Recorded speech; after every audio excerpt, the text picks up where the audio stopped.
మీడియాలో వస్తే వరకు నిజమని నమ్మేవాళ్ళు. ఇప్పుడు ఆ మీడియాని నమ్మలేకపోతున్నాం. ఏది నిజమో ఏది అబద్ధం వాళ్ళే సరిగ్గా తేల్చుకోలేకపోతున్నారు. అదే సందర్భంలో సోషల్ మీడియాలో వస్తే నిజమని మొదట్లో నమ్మేవాళ్ళు. ఇప్పుడు ఆ సోషల్ మీడియాలో ఏది నిజమో ఏది అబద్ధమో తెలియట్లేదు. ప్రస్తుతం తాజాగా ఒకటి వైరల్ అవుతుంది.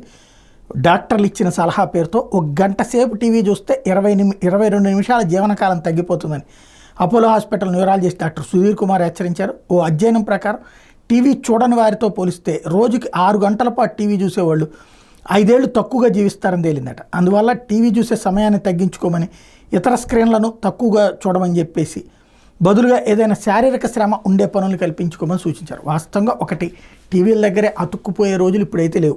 ఒక రకంగా చెప్పాలంటే ఇవాళ సెల్ ఫోన్లకు అతుక్కుపోతున్న రోజులు. సెల్ ఫోన్లలో చూస్తున్నారు తప్పించి టీవీ దగ్గర కూర్చొని చూసే వాళ్ళ సంఖ్య తక్కువగానే ఉంది. ఇదివరకటి రోజుల్లో న్యూస్ వరకు టీవీలో చూసేవాళ్ళు, సినిమాలు వెళ్ళి థియేటర్లో చూసేవాళ్ళు. ఇప్పుడు సినిమాల్ని టీవీల్లో చూస్తున్నారు, న్యూస్ని సెల్ ఫోన్లో చూస్తున్నారు.